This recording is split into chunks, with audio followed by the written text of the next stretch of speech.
Hey everybody, welcome back. My name is Prescott. I'm here at Sync Psychology. Today we are going to should be able to wrap up chapter 14 here from the OpenStax Online 2E Psychology textbook. So last time we spoke about how stress can in fact impact your heart, your health, your immune system. Same thing with depression. We found out that people with anxiety, that can lead to them developing asthma, which is really bad. So last time we stopped right here at coping styles. So we're just going to pick up where we left off. So coping styles, Lazarus and Folkman. Lazarus, pretty cool name, I gotta say. 1984. They did problem-focused coping, so individual attempts to manage or alter the problem that is causing them to experience stress. Involves identifying the problem, considering possible solutions, weigh the costs and the benefits of these solutions, and then selecting an alternative. Proactively addresses the problem and more likely to be used when the stressor is perceived as controllable, so something you can manage. Now, emotion-focused coping, efforts to change or reduce the negative emotions associated with stress, can include avoiding, minimizing, or distancing oneself from the problem, or positive comparisons with others, or seeking something positive in a negative event. Treats the symptoms of stress, not the cause, more often used for stressors we feel powerless to change, so you just can't do anything about it. You just have to cope with it. So example, you're stressed because you are failing a class. Now the problem-focused approach would be to study more, contact a professor for help, or find a tutor. And an emotion-focused approach would watch a movie or play games to distract yourself from the problem, which obviously wouldn't help very much. Now, control and stress. The ability to enact control in our lives is a basic tenet of human behavior. Our reaction to potential stressors depends largely on how much control we feel we have. Now, perceived control is our beliefs about our personal capacity to exert influence over and shape outcomes. It has major implications for health and happiness. Now, greater personal control for health and happiness. Oh, wait, I already read that. Now, greater personal control is associated with better physical and mental health, greater psychological well-being, and lower reactivity to stressors in daily life. So, here we have Learned Helplessness by Martin Seligman, 1967. This poor dog. Learned helplessness is an acquired belief that one is powerless to do anything about a situation. In Seligman's experiment, dogs were placed in a chamber where they received electric shocks from which they could not escape. When they were later given the opportunity to escape the shocks, most seemed to give up and did not even try. They had acquired learned helplessness. Seligman believed learned helplessness to be a possible cause of depression. I don't like that experiment. I like dogs. I want to get shocked. So, social support is a fundamental human motive, is the need to form and maintain strong, stable relationships. Now, social support is the soothing impact of friends, family, and acquaintances. It can include advice, guidance, encouragement, acceptance, emotional comfort, and tangible assistance. It provides comfort when faced with life stressors, and a psychosocial factor affecting health outcomes. Individuals with stronger social relationships have a 50% greater likelihood of survival compared to those with weak social relationships. Research suggests social support boosts the immune system and reduces blood pressure. So here you have some nice pictures. It looks like a bunch of friends together, family. That's social support. Now we go on to stress reduction techniques. So stress reduction techniques may include exercise, which reduces stress, increases resistance to adverse effects of stress, meditation and relaxation. So relaxation response techniques reduces sympathetic arousal, reduces blood pressure. Then we have biofeedback, uses electronic equipment to measure a person's involuntary, so neuromuscular and autonomic activity, and provide feedback to help the person gain a level of voluntary control over these processes. So here we have exercise, you have relaxation, meditating, and then biofeedback, so using electronic equipment, all that good stuff. Nice imagery there. So the pursuit of happiness, positive psychology, and flow. Elements of happiness. Happiness is an enduring state of subjective well-being consisting of joy, contentment, and other positive emotions, plus the sense that one's life has meaning and value. So pleasant life, enjoying daily pleasures. Good life, using skills for enrichment, and meaningful life, contributing to the greater good. All those intersect, you have happiness. So how happy are people in general? The average person in the world tends to be relatively happy.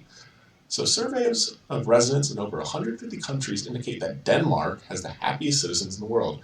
Americans rank the United States as the 17th happiest country in which to live. So I might need to move to Denmark, dang.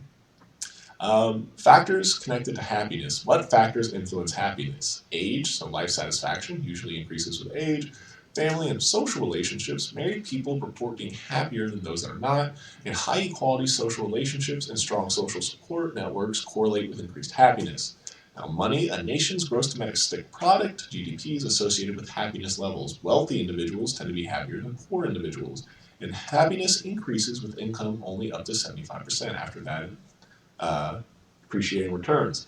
So, religion. In nations with difficult living conditions, religiosity is associated with greater well-being, but does not make a difference in nations with favorable living conditions.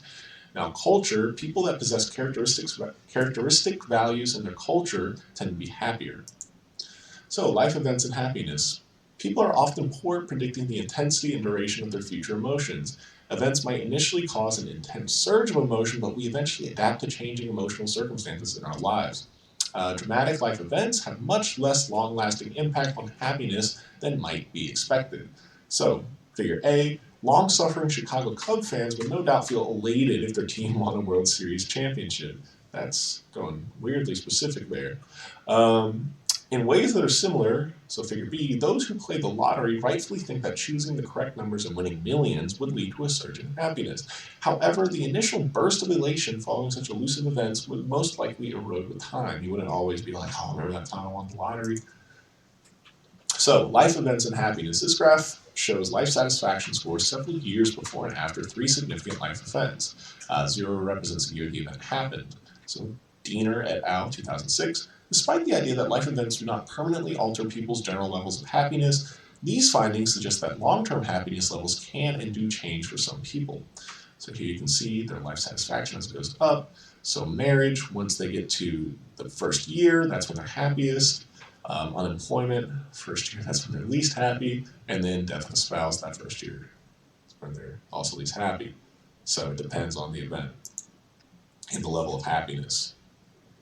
Well, it depends on which event and how it impacts happiness. Anyways, positive psychology. So Seligman, in 1998, urged psychologists to focus more on understanding how to build human strength and psychological well-being. Positive psychology seeks to identify and promote these qualities that lead to greater fulfillment in our lives. So these include well-being, satisfaction, hope and optimism, happiness, capacity for love, courage, interpersonal skill, aesthetic sensibility, perseverance, forgiveness and compassion, originality, future-mindedness, and spirituality.